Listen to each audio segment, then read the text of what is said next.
চলে এলাম তাড়াতাড়ি। কাল থেকে শুধু দেখতে পাচ্ছি সব্যসাচী হুমকি দিচ্ছে আইনি পথে যাব। সত্যি করেই কি তার মুখটা আছে? না, আমরা যতখানি দেখছি তার উপর বক্তব্য রাখছি, কিন্তু ধরুন আমার সাথে কারো কথোপকথন হচ্ছে বাই ফোনে, সেখানে আমি কিন্তু আননেসেসারি কাউকে ধমকাবো চমকাবো না, বা কাউকে মিথ্যাচারিতা করবো না। সঙ্গে সঙ্গে সে অপর প্রান্ত থেকে বলবে তুমি তো ভুল বলছো, তাই না?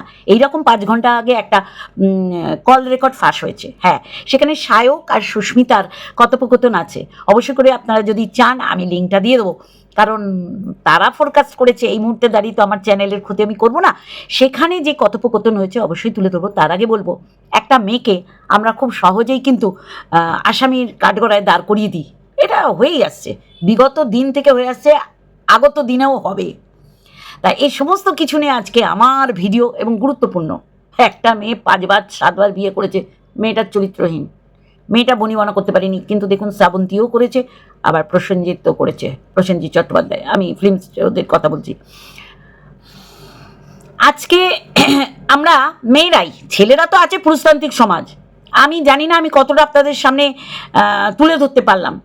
দোষ উভয় পক্ষেরই আছে, কিন্তু এই যে মারাত্মক এলিগেশন, এইগুলো যখন বাই ফোনে বলছে সায়ককে, সায়ক আমি বলি না, এ বহুত চতুর, এ একই বিষয়ে এ দেবলীনাকে সাপোর্ট করছে। আর আমি এদের টিমটাকে দেখি, এরা মানে 4 দেয়ালের মধ্যে থেকে তাদের সমস্যাটা সমাধান করে না, তারা ওপেন প্ল্যাটফর্মে করতে ভালোবাসে, কারণ এদের কাছে সব কিছু ওপেন টু অল। এর পরে যেমন আমরা দেখেছি প্রেগনেন্সির পিরিয়ড থেকে বাচ্চা প্রসব করছে, এটাও কিন্তু ক্যামেরাবন্দি করছে। এবার দেখবেন ফুলসজ্জাটাও পুরো ক্যামেরাবন্দি করছে, কারণ এরা কিছুই বাদ দেয়নি। তাই এই সমস্ত নিয়ে আজকে আমার ভিডিও। তার আগে ইন্ট্রো। হ্যালো বন্ধুরা, কেমন আছো? আশা করি তোমরা ভালো এবং সুস্থ আছো। আমার চ্যানেল দীপ্তি দেবনাথ 2.0-তে সকলকে ওয়েলকাম। খুব মন দিয়ে আমার ভিডিওটা দেখবেন। যদি আমি ভুল থাকি অবশ্যই কারেকশন করবি, কিন্তু আমি যেটা দেখে খালি চোখে যেটা বুঝলাম সেটা আপনাদের কাছে তুলে ধরলাম। সভ্য, ভদ্র, মিতভাষী, মানে অন্তর্মুখী দেখলেই তাদের কিন্তু সভ্য ভাবাটা মানে অন্যায় বলবো, কারণ তাদের সাথে আমরা জাস্ট কথা বলছি, তাদের সাথে সংসার করছি না। অতএব যারা সংসার করেছে একে অপরকে ভালো চিনেছে। হ্যাঁ, হতেই পারে সেই সময় দাঁড়িয়ে আজকের দিনের জন্য কেন সুস্মিতা অপেক্ষা করছিল। আমরা দেখেছি রেপড হয়ে সেই রেপড হওয়া মহিলা থানায় চলে যাচ্ছে রেপিস্টদের শাস্তি দেওয়ার জন্য। আজকের দিনে দাঁড়িয়ে মেয়েরা কিন্তু থেমে নেই। তাহলে সেই জায়গায় দাঁড়িয়ে এতদিন কেন সুস্মিতা অপেক্ষা করলো? তার সাথে এতগুলো অত্যাচারের গল্প হয়েছে, তাহলে বুঝতে পারছি যে আজকের দিনে দাঁড়িয়ে আমরা পুরুষতান্ত্রিক সমাজ, সাথে মহিলারা তো মহিলাদের বড় শত্রু, সে তো আমরা ওয়াইটিতে বারংবার দেখেছি, তাই না? ভুল তো হয়েছে, ভুল তো না, আজকের বিষয় পুরো ওই সব্যসাচী, সায়ক আর সুস্মিতা। আমি বলছি এরা 4 দেয়ালের মধ্যে কিন্তু ব্যাপারটা মিটমাট করে নিতে পারে, কিন্তু সায়কের সাথে সুস্মিতার যে কথোপকথন শুনলাম, মাথার চুল আমার খারাপ হয়ে গেছে, মাথার উপর আকাশ ভেঙে পড়ার মতন। ইস, ছি ছি ছি ছি ছি। এইবার যদি সুস্মিতা ভুল বলে থাকে, মিথ্যে বলে থাকে, তাহলে এবার সায়কদের পরিবার ওর বিরুদ্ধে আইনি স্টেপ নিক। কিন্তু সত্যি কি আইনি স্টেপ নিতে পারবে? যার জন্যে কি সায়ক এরকম বাই ফোনে ম্যানেজ করার চেষ্টা করেছে, বারংবার কতবার ফোন করে তাকে মানে নিজেদের ট্র্যাকে আনার চেষ্টা করেছে, কিন্তু মাথার উপর দিয়ে জল যখন চলে যায় না, তখন আর এইগুলো আর কাজ করে না, আর কোনো কিছু কাজ করে না। তখন মনে হয় সত্যিটাকেই তুলে ধরি।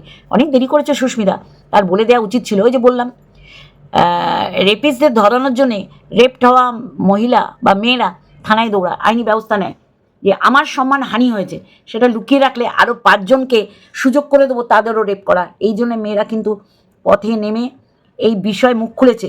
লজ্জার কোনো কারণ নেই, লজ্জিত হওয়ার কোনো বিষয় নেই, কারণ মেয়েটার অনিচ্ছার সত্ত্বেও তার উপরে এরকম পাশবিক অত্যাচার হয়েছে। আর এইটা সভ্য সমাজে যারা মনে করবে যে মেয়েটার কোনো দোষ নেই, অবশ্যই সে বিয়ের পিড়িতে বসতে পারে। কিন্তু দেখুন তিলোত্তমা, হ্যাঁ, তিলোত্তমার মা পানিহাটি বিধানসভায় বিজেপির হয়ে দাঁড়িয়েছে। এটা আমার কাছে কোনো রাজনৈতিক দলের হয়ে তার দাঁড়ানো উচিত হয়নি আমি মনে করি। জানি না আগামী দিন কি হবে, আমার এটা ব্যক্তিগত মতামত। এই যে সচিন এখনও রাজনীতির সাথে যুক্ত হয়নি, তবে হ্যাঁ, এরা কিন্তু সরাসরি লোকসভার সদস্য হয়েছে, কিন্তু সেইভাবে জয়েন করেনি। আমার তো শচীনকে ভীষণ ভীষণ ভদ্র সভ্য লাগে, কিন্তু যারা গায়ক গায়িকা নায়ক নায়িকা খেলোয়াড় যারা রাজনীতির সাথে জড়িয়ে যায় না, সে আমার দলে হয়ে দাঁড়াক বা অপোনেন্টের কারোর দলে হয়ে দাঁড়াক, আমি মনে করি এদের জায়গাটা এটা নয়। যাই হোক, কোথায় চলে এলাম। তাহলে তিলোত্তমা বিচার এখনও পাইনি। আমরা সবাই জানি ওটা একজনের দ্বারা হয়নি, একজনকে বালিকা বাকড়া মানে জবাই করার জন্য করে তাকেই করা হয়েছে। যাই হোক, আগামী দিন দেখা যাক কী হয়, আমরা আশায় বাড়ছে চাষা। আজকে সায়ক, আমি বলি না, নকশার উপর ডিজাইন। এরা এই গ্রুপটা এই গিফট দেয়া নেয়াতে বিশ্বাসী। এরা এই গিফট দিচ্ছি সেম জিনিস এই সুস্মিতার উপর হয়েছে। ওর মা কালো বলে এরা মেনে, তাহলে দেবলীনার ক্ষেত্রে সেটা মানছে কি করে সায়ক? আমার অবাক লাগছে কি শুনলাম। হ্যাঁ, মেয়েদের সাথে শুধু সহবাস করে না, ভাইয়ে নোংরামি করে। হ্যাঁ, পেনিস ছিঁড়ে গেছে, জানি তো পেনিস মানে কি, পুরুষ যৌনাঙ্গ, লিঙ্গ। হ্যাঁ, আপনারা বুঝতেই পারছেন সেইটা কখন ছিঁড়ে যায়, কতটা অত্যাচার হলে মানে মানে লজ্জা লাগছে। যাই হোক, আজকে এর উত্তরগুলো দিক সায়ক। গরুর মাংস পেরিয়ে তারপর তুমি সিন ক্রিয়েট করবে যে তোমাকে গরুর মাংস দেওয়া হচ্ছে, এমন কেন রেস্টুরেন্টে তুমি যাবে না? হ্যাঁ, কি ভাবছো দাদা সাংবাদিক কলমের জোর দেখাবে? আজকালকার মানুষ কিচ্ছু যদি নিজের দিকে নেয়, নিষ্ঠা সত্যি সৎ যদি থাকে, তাহলে অন্যকে কেন ভয় পাবে? কি বন্ধুরা, আমি কি ভুল বলছি? আমি কি ভুল বলছি? মানে মারাত্মক কল রেকর্ড ফাঁস হয়েছে। আমি লিঙ্ক দিয়ে দেবো আমার ডিসক্রিপশান বক্সে, আমি লিঙ্ক দিয়ে দেবো, আপনারা শুনুন কোন লেভেলে গিয়ে এরা, যেটা ও কালকে লাইভে বলেছে।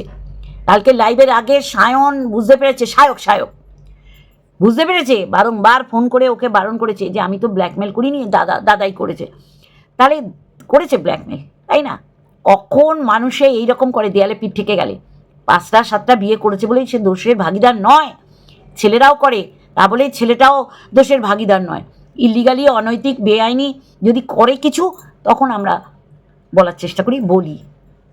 কিন্তু এদের কনভারসেশন আরও লাইভ এমন না যে দেরি তো অবশ্যই করেছে সুস্মিতা, কেন মানে তার মানে গর্বের বাচ্চাটাকে নষ্ট করতে হলো? তারপরে কেন তাকে বাজা শুনতে হয়েছে? তারপরে বলছে তুই মুখ খুলিস না। একবার বলছে দাদা মালদায় গেছে, একবার বলছে দাদা বাড়িতে আছে, একবার বলছে দাদা বারণ করলো। মানে সায়কও জানে এখন যদি সুস্মিতার বাড়িতে যায় হয়তো অন্য কিছু হয়ে যেতে পারে। এরা কতটা চতুর! হ্যাঁ, এরা সেলিব্রিটি, এরা যা ইচ্ছা তাই করতে পারে, যা ইচ্ছা তাই বলতে পারে। না, সুস্মিতার হয়ে বলছি না, আমি সুস্মিতাকে বলছি, আজকে যখন মুখটা খুললে, এই মুখটা যখন তোমার সাথে এই কর্মকাণ্ডগুলো হয়েছে তখন কেন খোলোনি? কেন আজকের দিন পর্যন্ত অপেক্ষা করছে? হ্যাঁ, অনেকেই বলছে যে অনেক কন্ট্রোভার্সি ক্রিয়েটার বা অনেকে যারা কন্টেন্ট ক্রিয়েট করে তাদের কাছে এটা মানে খুব মুখরোচক এবং দামি একটা খাবার হলো, সুস্বাদু খাবার হবে তো ভাই। এরা যদি 4 দেয়ালের মধ্যে এইগুলো না সীমাবদ্ধ রাখতে পারে, তাহলে তো মানুষে বলবে না। আজকে কেন সায়ককে আমি পছন্দ করছি না, দেবলীনার ব্যাপারটার ক্ষেত্রে ও যেইভাবে ফোরকাস্ট করছে, আর দেবলীনাও জানে যে একে আমার বলতে হবে। দেবলীনার সংসারটা হয়তো ভাঙতে নাই পারতো, এই থেকে অনেক ক্রিটিক্যাল সিচুয়েশনের মধ্যে দিয়ে যায়। আমি ওর নাম কি ভুলে গেছি, ওই দেবলীনার হাজব্যান্ড। তাহলে আমি কিন্তু এদের সাপোর্ট করে কাউকে বলছি না, আমি নিরপেক্ষভাবে বলছি। যদি লাইভটা দেখার পর যদি কল রেকর্ডটা না শুনতাম, তাহলে ভাবতাম নিজেকে একটা মানে একটা কি বলবো, নির্দোষ সাজানোর জন্য সুস্মিতা এসব বলছে। অনেক কেচ্চা এদের মধ্যে আছে, রীতিমতন ব্ল্যাকমেল করতো। বললো তো আমি তো করিনি, দাদাই করেছে। তাহলে সায়ক মেনেছে যে সব্যসাচী ওর সাথে করেছে, একটা সাংবাদিক। আর আপনারা ভাবছেন ও বাবা কলম চালায় যে সে কখনোই দোষী হতে পারে না। আজকে পুরো মুখোশটা খুলে গেছে। আজকে নিজেও বলেছে যে আইনি পথে যাব, এটা আমার বলা ভুল হয়েছে, কারণ সেও জানে তার কেচ্চা কেলেঙ্কারি বেরিয়ে গেছে। আর আমরা অনেককে এরকম ভদ্র সভ্য দেখে মনে করি এদের মতন সভ্য ভদ্র কেউ হতে পারে না, আর খুব সহজে মেয়েদের দোষ দিই। আমি নিরপেক্ষভাবে যদি বলি, দোষ একতরফা না, দোষ উভয় পক্ষে। কিন্তু যেই সব মারাত্মক এলিগেশনগুলো সুস্মিতার উপর লাগানো হয়েছে, আর সুস্মিতা সেটা শুধু লাইভে না, লাইভে বললে ওরা লাইভের এগেনস্টে লাইভ করতে পারে, ভিডিও করতে পারে, কিন্তু বাই ফোনে যেই কথাটা হয়েছে এটা কিন্তু কেউ লুকায়নি, স্বীকার করে নিয়েছে সায়কদের পরিবার। মানে সব্যসাচীর এইরকম কুরুচি, কুরুচি সম্পূর্ণ একটা পুরুষ।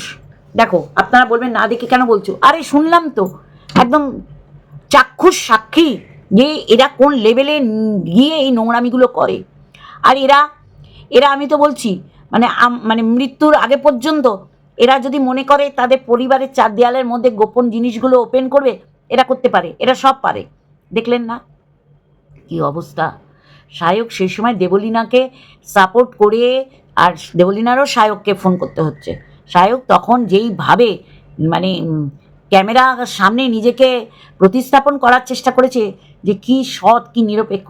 ওর দাদা তখন বলেছিল মুখটা বন্ধ রাখ, কারণ কেঁচো করতে গিয়ে সাপও তো বেরিয়ে আসতে পারে, তাই না? তা বলে একটা পুরুষের সাথে ওয়াক্থু না, অবাক হয়নি? এটা তো চলছেই এখন, এগুলো তো চলছে কর্পোরেট জগতে, এগুলো হচ্ছে। আমি আপনি টের পাচ্ছি না বলে কি হচ্ছে না? হচ্ছে। কিন্তু আমি যখন একটা দোষ করে বসে আছি, তাও কি দোষ? মারাত্মক দোষ। কি? তোর যদি তোর শরীরের খিদে থাকে বাইরে পুরুষের সাথে মিটে যায়, কিন্তু এক ছাদের তলায় থাকো, সম্পর্কটা স্বামী স্ত্রীর থাকবে না, এক বিছানায় থাকবে না, তাহলে কোন মেয়ে মানে? হ্যাঁ, সেই সময় দাঁড়িয়ে যদি বলতো হয়তো হিতে বিপরীত হতো, কিন্তু আজকের দিনে দাঁড়িয়ে পুরো পরিষ্কার কল রেকর্ড, কি মারাত্মক এলিগেশন, মানে ভাবা যায় না। প্রেগনেন্ট, তার বাচ্চাটা নষ্ট করতে হয়েছে, তারপরে তাকে বাজা শব্দ শুনতে হয়েছে। আমি বলছি না যে সুস্মিতাই তো যে একদম খাঁটি, মানে সব সত্যি বলছে, এতদিনই বা অপেক্ষা করতে হচ্ছে না। তার বিয়ের বিষয়ে আমি কিছু বলবো না। 7টা কেন 14টা বিয়ে করতেই পারে, কারোর সাথে না বনতেই পারে। একটা মেয়ের 7টা বিয়ে করেছে মানে সেই চরিত্রহীনা নয়।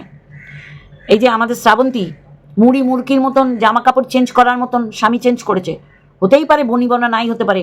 ওইদিকে দেবশ্রী রায় বিয়েই করলো না, কিন্তু প্রসেনজিৎ একটার পর একটা জীবনসঙ্গিনী পাল্টেছে, কারণ তার সুটেবল হয়নি। কিন্তু দেখুন অর্পিতাকে বিয়ে করে ছেলের বাবা হয়ে এখন তো ভালোই আছে। এগুলো কথা না, কথা হচ্ছে আমার সাথে বনছে না। কিন্তু এই বনিবনা না হওয়ার পিছনে এত নোংরা কদর্য ডাস্টবিনের থেকেও একদম জল জ্যান্ত নরক লুকিয়ে রয়েছে। যে এই রকম পেনিস ছিঁড়ে যাওয়ার পিছনে কি বললো, কার নাম বললো? আমি তো বলি সায়ক হচ্ছে একটা কি বলবো নোংরা কথা আসছে, জানেন তো। এরা ওই ক্যামেরা আর ওই মানে আমাকে তখন সেইবার সবাই বলেছিল তুমি সায়কদের চেনোই না, তাই জন্য এরকম কথা বলছো। কল রেকর্ডটা শুনুন, তাহলে বুঝে যাবেন সায়ক কী জিনিস। সায়ক একটা সংসার বাঁচানোর জায়গায় ভেঙে টুকরো টুকরো করে দিল, ওই দেবলীনার বলছি। তাহলে আজকে নিজের দাদা বৌদি সংসারটা তো বাঁচাতে পারতো। যখন দেখলো দাদার একদম নাক কেটে মানে মাটির সাথে মিশে যাবে তার চরিত্র, তখন গিয়ে সুস্মিতাকে ম্যানেজ করছে। সুস্মিতার লাইভে যা বলেছে ওর সাথে তাই বলেছে যে 7টা বছর সহ্য করেছি রে, অনেক তো শুনলাম তোদের কথা। তারপর যদি কোনো হাজব্যান্ড অন্য নারীর সাথে নোংরামি করে বউকে দেখিয়ে, সেইটা আমাদের এই কমিউনিটিতে বা আমাদের সমাজ ব্যবস্থা যেটা, সেটা আমরা মানতে পারি না। আমরা স্বামীকে চিতায় তুলে দিতে পারি, স্বামীকে ভাগিদার করতে পারি না অন্যের সাথে, বা ভাগাভাগিতে বিশ্বাসী হতেই পারি না। কি বন্ধুরা, আমি একটুও ভুল বলছি? খুব বড় করবো না ভিডিওটা, আমার এত মানে শুনে কল রেকর্ডটা ও লাইভে বলতেই পারে, আর সেই লাইভের এগেনস্টে ওরা আইনি ব্যবস্থা নিতেই পারে। কিন্তু এই কল রেকর্ডটায় কেউ মিথ্যে বলেনি। সুস্মিতা মিথ্যে বলে সায়ক চেপে ধরতো, তাই না? আর সায়ক প্রত্যেকটা জিনিস মেনে নিয়েছে। তাহলে কি বুঝছেন? হ্যাঁ, একদম তাই। পুরুষতান্ত্রিক সমাজে পুরুষরা এসব করে পার পেয়ে যায়। নারীদের চরিত্র খুব সহজে বিক্রি হয়, তাই না? আর আমরা নারীরাই নারীদের এই জায়গায় বিক্রি করে নগ্ন দেখানোর ক্ষেত্রে মাহির। তা আমার এইটুখানি বলার ছিল। কল রেকর্ডটা অবশ্যই করে আমি দিয়ে দিচ্ছি, যে শুনে নিন। তাহলে তারপরে আপনাদের মতামত এবং মূল্যবান মতামত আমার কমেন্ট বক্সে দেবেন। চলো, এরপরে আরও গুছিয়ে নিশ্চয়ই এদের সম্পর্কে বলার সুযোগ পাবো, বলবো। কিন্তু কল রেকর্ডটা শুনে আমার কানে দিয়ে ধোয়া বেরোচ্ছিল বন্ধুরা, যে 2 ভাই এইরকম নোংরামি করতে পারে। ছি, ধিক্কার! বয়কট করো এদের, সোশ্যালি বয়কট করো, এরা এত নোংরা। আর যদি মিথ্যে বলে থাকে সুস্মিতার এগেনস্টে একটা আইনি ব্যবস্থা নিয়ে দেখা। চলো, লাভ ইউ অল।